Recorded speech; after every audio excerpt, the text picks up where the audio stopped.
The neighborhood was quiet, wide sidewalks, perfectly trimmed hedges, driveways that curved like they'd been designed by architects, the kind of place where lawnmowers were silent on Sundays, and every mailbox matched the stonework on the porch. Malik. Johnson glanced at his wife in the passenger seat.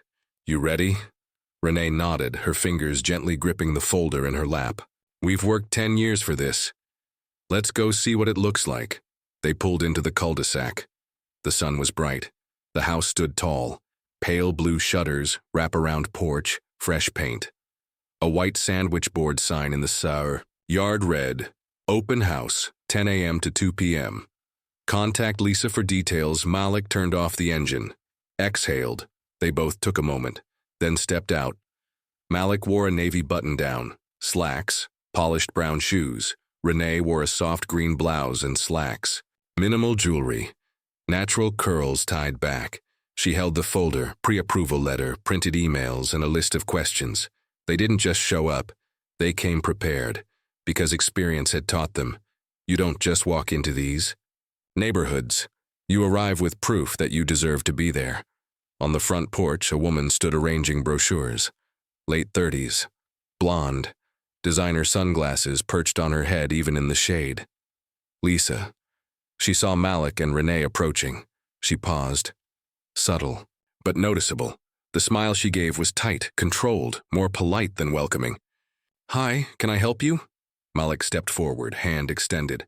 "Hi there, I'm Malik Johnson. This is my wife Renee. We're here for the 10 a.m. open house." Lisa glanced at her clipboard, then at them, then back again. "I think there might be a mix-up. Are you sure it's this address?"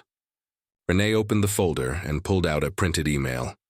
"We got the confirmation last night. From you, actually." Lisa leaned in. "Read it." Her lips pressed together. "Right. Yes.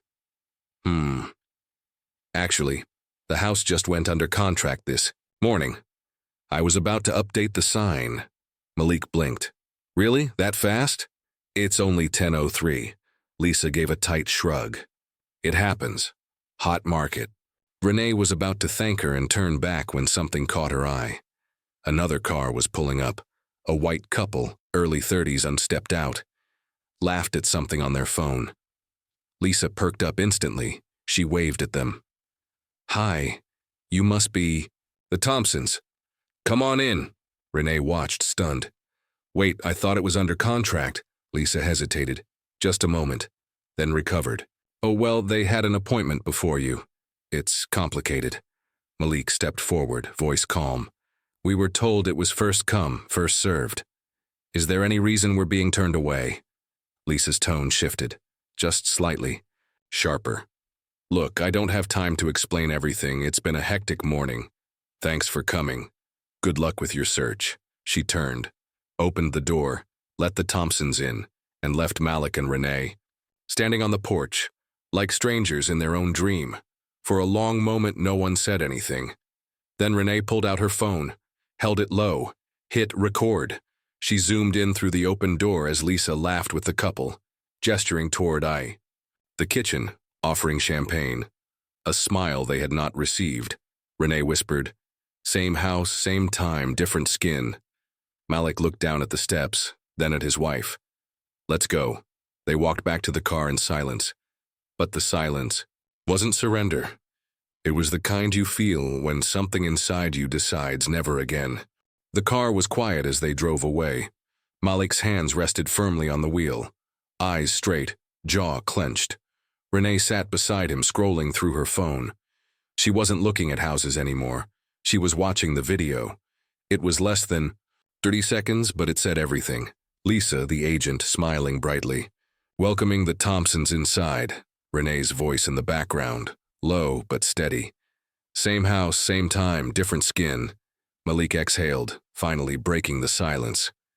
"We could have made an offer on the spot. We're pre-approved. We came prepared, dressed the part. And still," he trailed off. Renee didn't speak. She just kept watching the clip, again and again. Then she opened Instagram. She posted the video with a simple caption. "Denied entry to the home we were invited to see. Told it was off the market, then watched someone else, with a different skin tone, walk right in. We're not angry, but we are tired. Home while black, your fair housing matters. She hesitated, then hit post. They didn't expect it to go viral, not right away, but within an hour the comments started pouring in. I've had the same thing happen. Thank you for recording it. This is why trust in the real estate system is broken. Please tell me you're reporting her. By that evening, the post had been shared over 2,000 times, and counting. The next morning, Renee's phone buzzed nonstop. DMs, comments, tags. One message stood out. Hi Renee, I'm a freelance housing reporter.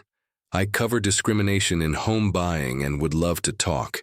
If you're willing to share more, I think this story needs to be told. Renee looked at Malik. He nodded slowly. We didn't ask for attention.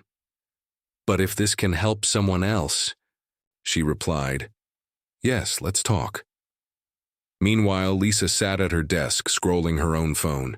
She froze. Her photo, smiling, welcoming the Thompsons, was everywhere, but not in the way she was used to. She opened the original video, read the comments, her cows.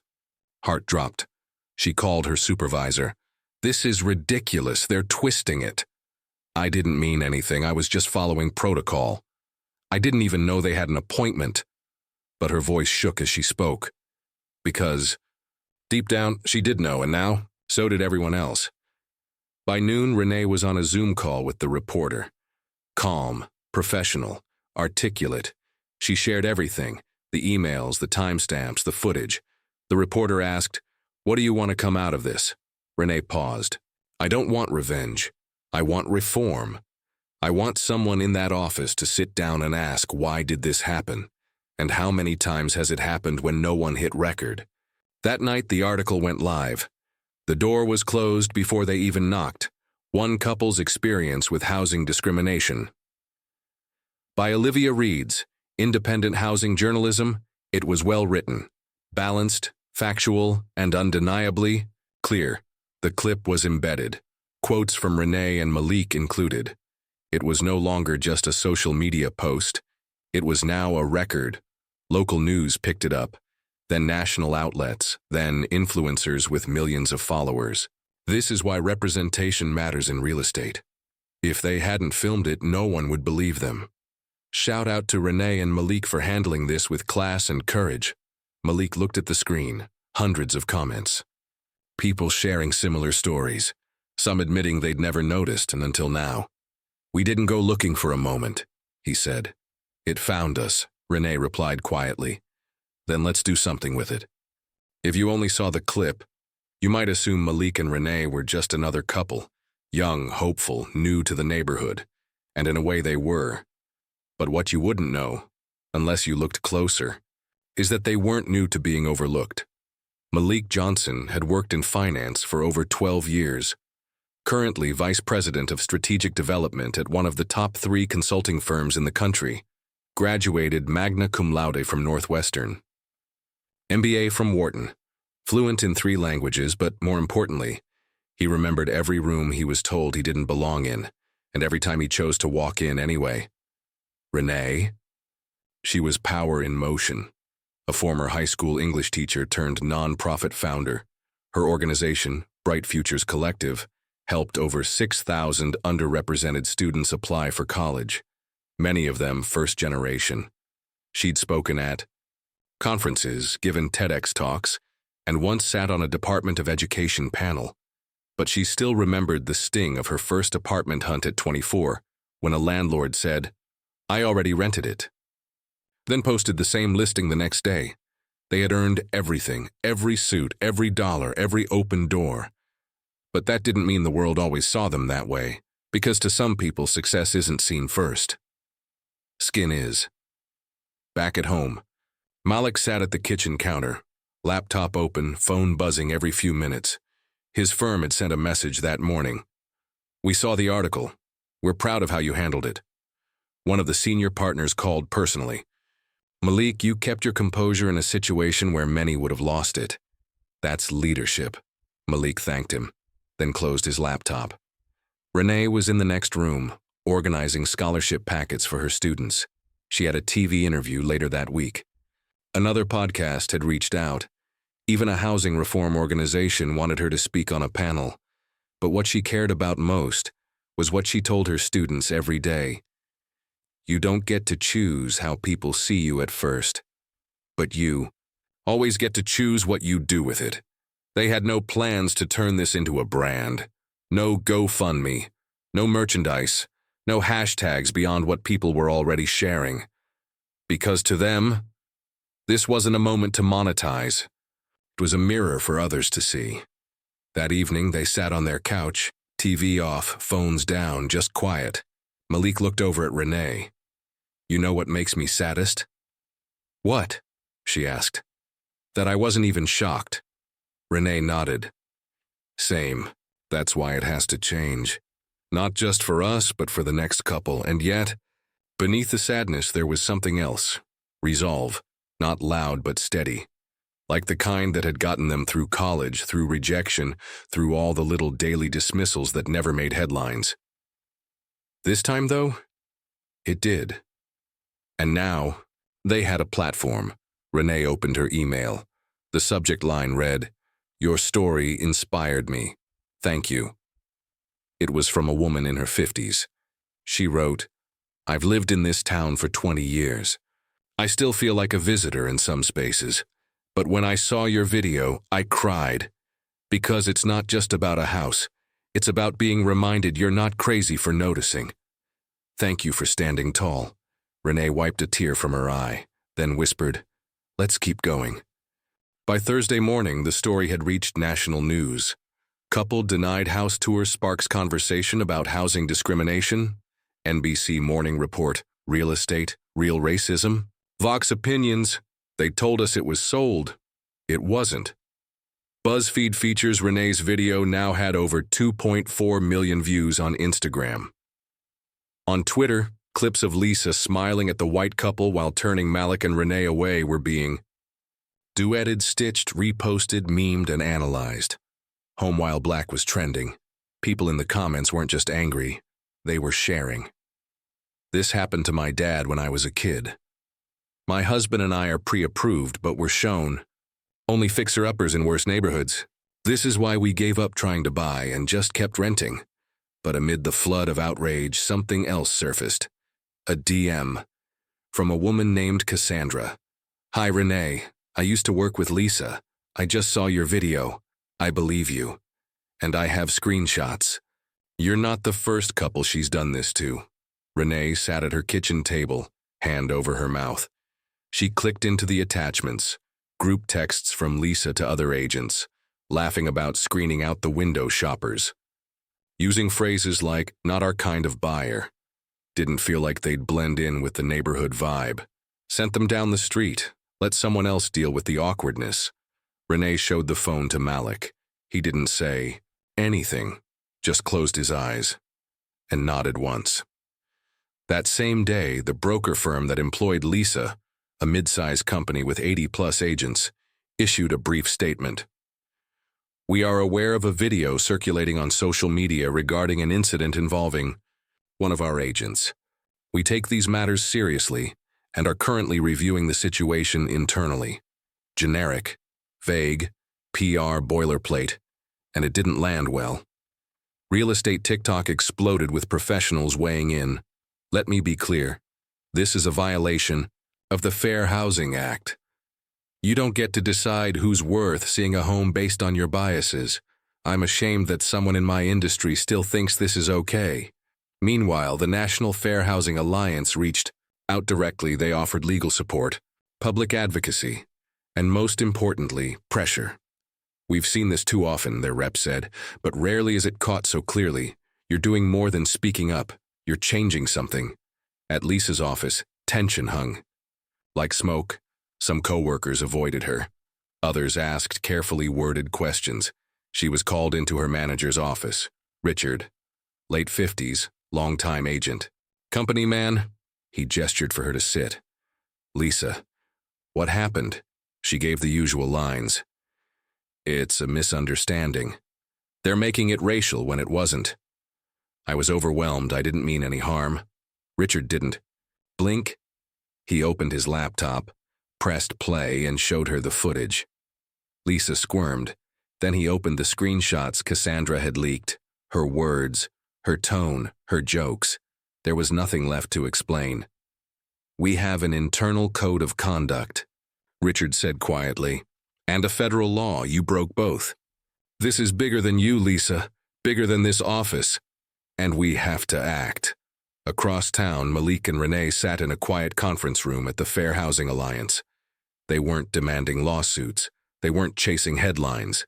They were working on policy recommendations, training protocols, community accountability, because to them, this wasn't about Lisa anymore. This was about everyone like her, who never got caught. That night, Renee posted again. Just a photo this time, no video. It was the original open house flyer. Same house, same address, same date. Over it, she wrote, "We didn't get the house, but we got heard. And we're just getting started. Justice in housing." Fair is not optional. The comments were different this time. Less outrage, more respect, more action. People asking how to help, how to report similar agents, how to support Malik and Renee's work. And quietly, behind the scenes, Lisa's world began to shrink. Friday morning. The office of Westmark Realty, normally abuzz with agents sipping lattes and trading listings, was quieter than usual. Phones still rang. Listings were still posted. But in every hallway, every whisper, every glance, one name lingered: Lisa Carrington. At 9:15 a.m., Lisa stepped off the elevator. Her heels clicked a little too loudly. Her shoulders were a little too straight. She walked through the bullpen with a stiff smile, but no one returned it. 2 coworkers nodded awkwardly. Another turned away entirely. At her desk, a yellow sticky note read, "Meeting, 9:30, conference, room B." Richard, no explanation, no greeting, just a clock, ticking down toward something inevitable. Meanwhile, in conference room B, Richard, the regional director, sat with 2 others, Ava, head of HR, Paul, corporate counsel. The screen in front of them showed headlines from major outlets. Real. Estate bias caught on camera. When a smile isn't really friendly. Housing while black, one couple's experience sparks industry reckoning. Next to it, Lisa's internal client notes. No appointment log for Malik or Renee. No mention of cancellation. No follow-up. Just one line from the day of the incident. Walk-in couple didn't seem serious. Paul sighed. "We can't spin this," Ava agreed. "Even if she didn't intend to discriminate, impact outweighs intent." Richard nodded. "Let's bring her in." 2:30 a.m. Lisa stepped into the room, closed the door behind her. She was dressed perfectly. Beige blazer, heels to match, soft wave in her hair. "Good morning."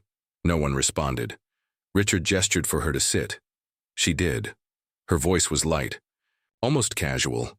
"So, I'm guessing this is about that post going around. Look, I know it looks bad, but there's context." Ava raised a hand gently. "Lisa, before you explain anything, we need you to listen."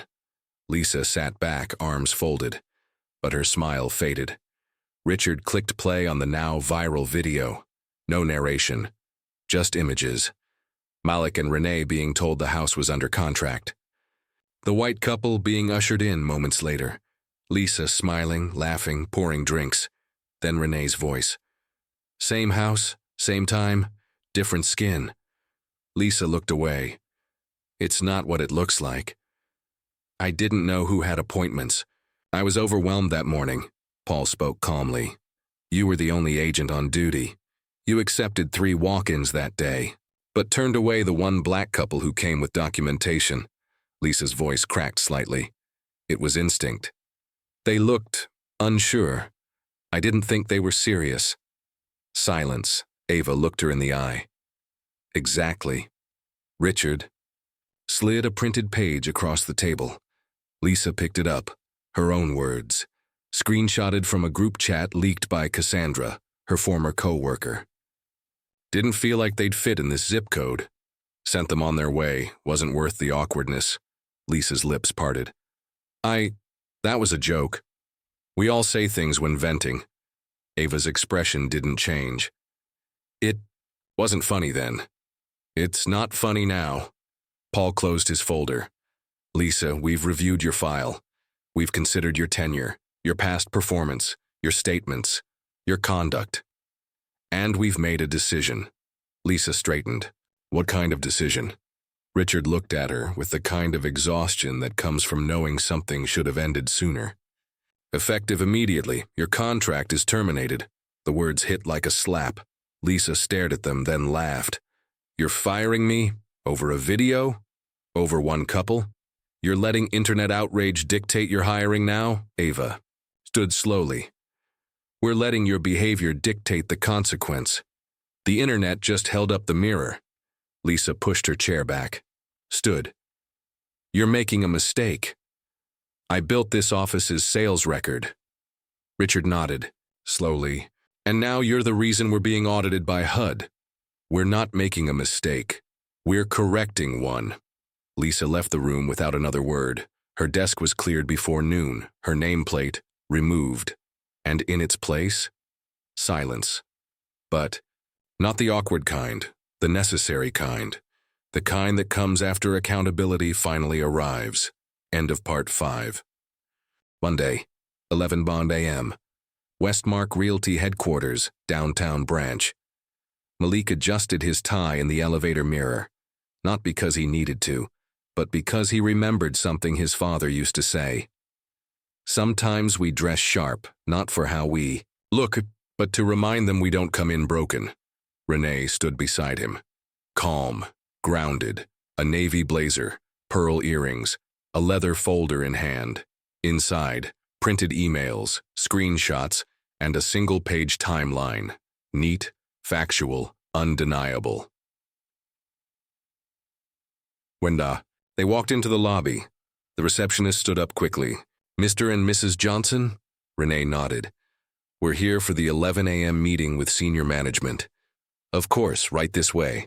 She didn't ask them to sign in, didn't ask who they were meeting. She already knew. In the conference room, Richard, the regional director, stood to greet them. His smile was polite but lacked polish. Next to him was Ava, head of HR, and Elena, general counsel. Everyone else in the room was silent. The tension? Thick. But Malik and Renee carried something heavier. Truth. Richard gestured toward the chairs. Thank you for coming. And thank you for your patience. We understand this meeting is overdue. Renee opened her folder, took out a printed copy of the email confirmation, slid it across the table. That's the original appointment we booked, sent by Lisa herself. Malik followed with a still frame from the viral video. And that's us being told the house had gone under contract. Exactly 4 minutes before the Thompsons walked in. He tapped his watch. The room stayed quiet. Ava leaned forward, hands clasped. First, on behalf of the company, we want to say we're sorry. Not just for what happened, but for the fact that it happened in silence for so long. Malik nodded. Appreciate that. But we're not here for apologies. We're here for answers, Renee added, and accountability. Elena, the legal counsel, cleared her throat. We've conducted a full internal review. Lisa's employment has been terminated as of last Friday. We're also launching mandatory anti-bias and fair housing training for all our agents, effective immediately. Additionally, we've opened a public-facing portal for clients to submit anonymous complaints. Renee raised an eyebrow. That's a start. But what happens to the people you didn't catch on camera? Because we're not the only ones. Malik opened another file. Here are 3 messages we received in the last 72 hours.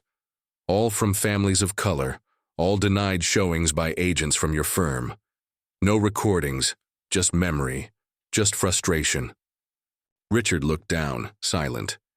Renee's voice softened but didn't waver. We're not trying to take anyone down. We're trying to build something better than this. A long pause. Then Ava spoke. Would you be willing to work with us? Malik tilted his head. In what way? Training, advisory, client experience strategy, if you're open to it. We want to rebuild, with people who understand what's at stake. Renee and Malik looked at each other. For a moment, they said nothing. Then Malik nodded once. We'll think about it. Renee added, if we do this, it has to be real. Not just PR.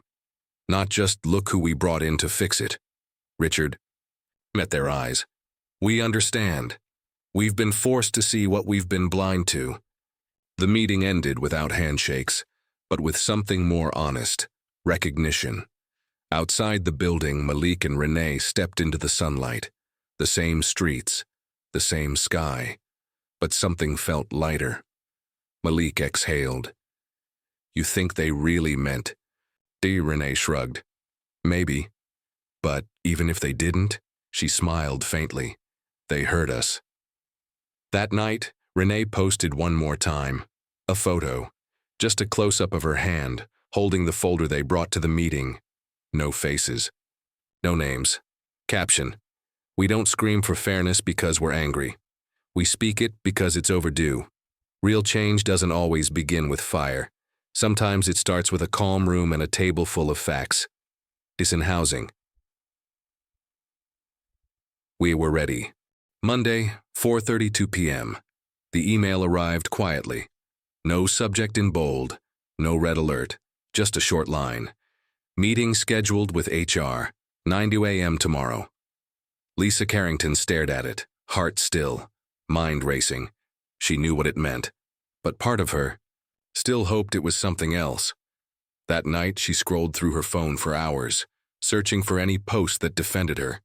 There were none, only strangers quoting her words back to her. Didn't feel like they'd blend in with the neighborhood. Sent them away, not our kind of buyer. Screenshots, comments, headlines. Her name was now tied to a moment she couldn't erase, and no one was coming to save her. Tuesday morning. Lisa arrived at the office early. No one said hello. Her nameplate was still on the door, but it felt hollow. She checked her email again. Still nothing new. No reprieve. AM came fast. In the HR conference room, Ava waited with a folder on the table. A second woman sat beside her. Someone Lisa didn't know. Corporate legal, she guessed. They gestured for her to sit. Ava began. Lisa, thank you for coming in. Let's begin by acknowledging that this will not be a long meeting. Lisa sat straighter. So, this is it? Ava nodded. We've reviewed the evidence. We've reviewed your language, your record, your conduct. Not just in the, past week, but in the 2 years prior. She slid the folder across the table. This includes complaints that were never escalated, and 2 clients who were reassigned after flagging a lack of professionalism. Lisa didn't touch the folder. She stared at it like it might catch fire. The legal counsel spoke next. As of today, your contract with Westmark Realty is terminated. Per Clause 7B, due to conduct that conflicts with federal fair housing standards and company ethics policy. Lisa's lips parted. You're making an example of me. Ava looked up. No. You made yourself the example. We're just closing the file. Lisa stood slowly. 12 years. I brought in millions. This company wouldn't even be in this neighborhood without me. Ava didn't respond with numbers. She responded with a question. And how many people never made it into any neighborhood? Because of you. Lisa's jaw tightened, but she said nothing, because there was nothing left to say. She gathered her things that afternoon under silent eyes. Her nameplate was already gone. Her key card, deactivated. A cardboard box held framed certificates, a plant and a coffee mug that said, Top Closer. She had once posted it on LinkedIn. Now it felt like a joke that aged badly. Outside the building, she stood for a moment, one last look back. But no one came after her. No one said goodbye. No one whispered, We'll miss you. And as she drove away, she realized something that chilled her more than losing the job. It wasn't that people were angry at her. It's that they were done with her. Elsewhere across town, Malik and Renee sat in their new agent's office. Danielle, A black woman in her 40s with 15 years of experience and a reputation for integrity and warmth. She handed them a folder. This just listed yesterday. Private seller, no bidding war, and she smiled. It already has your name written all over it. Renee looked at the photo. A 2-story colonial. Front porch, big trees, quiet street. She smiled. For the first time in days, genuinely. Let's see it. That evening, Renee received a notification, an update on Lisa's LinkedIn profile. Former real estate associate at Westmark Realty, status. Open to work. She didn't click it, didn't forward it, didn't react. She just whispered, actions have consequences, even the quiet ones. By the time Saturday rolled around, Malik and Renee had received over 10,000 messages, emails, DMs, tags, comments from strangers, from former students, from other couples who had stayed silent until now. One message came from a single mom. Atlanta. We drove 45 minutes to see a house. They said it was already sold. But 5 minutes later, a white couple walked in and toured it. I didn't record anything. I just cried in the car. Another came from a retired military vet. Thank you for making this visible. I've been denied twice. One agent asked me if I could afford the insurance before I even saw the place. Renee scrolled through the messages slowly, then looked at Malik. This was never about us. He nodded. It's about all the doors that closed when no one was watching. That same day, Renee got a call from Fair Access Now, a nonprofit focused on housing equality. They had seen the story, and they wanted her and Malik to speak at their national conference. Topic: Every door deserves a knock. Renee hesitated. She wasn't a public speaker by trade, just a teacher at heart. But Malik looked at her and said, "You've been helping students find the courage to apply to college for years. Now you're helping adults find the courage to speak up." She smiled. "Let's do it." The event was held at a modern downtown venue. Over 300 attendees, agents, advocates, journalists, legislators. When Renee and Malik walked onto the stage, the crowd rose in applause, not because they were famous, but because they were familiar. Renee stepped to the mic. No script, just truth. We were never looking to go viral. We were looking for a home, she paused, and instead, we found a system still holding on to habits that never had a place. The room was silent, listening. This wasn't about a house. This was about being reminded, in the most polite professional tone, that you still don't belong here. Malik stepped in. We didn't want to fight. But silence would have been compliance. And if one video, one conversation, helps the next family walk in with their head higher, then it was worth it. Renee finished. Justice isn't loud. Sometimes it just looks like two people who refuse to walk away quietly. The room stood again, this time longer, this time united. After the speech, a reporter asked, "What's next for you two?" Malik smiled. "We're still house hunting, but now we're also system hunting." That week they were invited to several panels. They helped draft a proposal for a national agent ethics pledge. They recorded a short documentary segment called Open House, Closed Minds. And slowly, gently, they watched their story become a movement. Meanwhile, Lisa Carrington's name faded from headlines. She filed for unemployment, deleted her social accounts, tried to explain herself to friends who politely changed the subject. There was no fall from grace, because grace had never been what held her up. Renee, however, had become a symbol, not of victimhood, but of measured resistance, of calm courage, of what happens when you carry yourself with truth and let the world catch up. That weekend, Malik and Renee toured a new house. Quiet street, tall trees, wraparound porch. Their new agent, Danielle, smiled as she opened the door. This one just came on the market. And I promise, no surprises. They stepped in. Renee paused in the foyer, closed her eyes. Listened, Malik asked softly, "How's it feel?" She opened her eyes. "Like we belong here." Sunday afternoon, early autumn. leaves turning the kind of gold that made even quiet streets look cinematic. Renee sat in the passenger seat, staring out the window. The car slowed as they turned onto a cul-de-sac. Peaceful, tree-lined, with houses that looked like they had been painted in soft conversation tones. "There," Malik said quietly. "Third one on the left. A soft blue colonial, wide porch, tall oak tree out front. The kind of house you imagine kids drawing with crayons. The kind of house that felt like belonging." They parked slowly. Neither them moved, just sat, taking it in. Renee whispered, "Do you think this could be it?" Malik didn't answer right away. He just looked at her, then said, "I think it already is." Their agent, Danielle, was already waiting by the door, clipboard in hand. Warm smile, no forced enthusiasm, just presence. "Take your time," she said. "I've got the key," and she handed it to Malik. Like trust. Not as a gesture, but as a given. Inside, the house smelled like polished wood and faint lemon. Sunlight spilled through tall windows. Renee ran her hand gently along the banister. "No marble countertops," she joked softly. "No walk-in wine cellar," Malik chuckled. "Just space to breathe. And a front door that opens without permission." The living room was open. Simple. Soft. Still. Renee stepped into the oak kitchen. Her eyes lingered on the window above the sink. She imagined watering plants there, laughing at the mess of pancake mornings.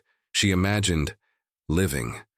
In the backyard, Malik found a small garden bed, untouched, waiting. He smiled. "We could plant something here." Renee looked up at him. "We already have." Back inside, Danielle watched them from the doorway. She didn't say much, just observed the way they moved, like they were remembering a song they used to know. "It's been on the market less than 24 hours, she finally said.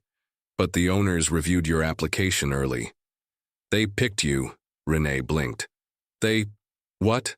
Danielle nodded. "They read your story. They said, this home needs to be a part of that." Renee covered her mouth. Malik exhaled. There it was, affirmation without performance. Access without justification. The papers were signed that week. Simple, clean, no surprises. No sudden offers just came in. No, "We're rechecking your pre-approval." Just a handshake, a smile, a welcome. On moving day, their friends came with boxes and casseroles. One brought champagne. Another brought a hand-drawn welcome sign from their daughter. The living room filled with shoes, laughter, tape guns, and the smell of garlic bread. It felt like everything they'd fought for, wrapped in cardboard and human kindness. That night, long after the last guest left, Renee and Malik sat on the porch, blankets over their legs, mugs of tea in hand. The street was quiet, but this time, it didn't feel like silence. It felt like peace. Renee looked up at the stars. "I can't believe we're here." Malik replied, "I can. We earned this. Not just the house, the voice." Renee reached for his hand. They sat for a moment longer. Then Malik said, "You know what's funny? After everything, I don't even think about that house anymore." Renee smiled. "Me neither." She looked at the front door, painted dark green now, a wreath of sunflowers hanging in the center. "We didn't just find a home. We built one, and across the city, in offices, in training rooms, in whispered conversations behind closed doors, people were still talking about that couple.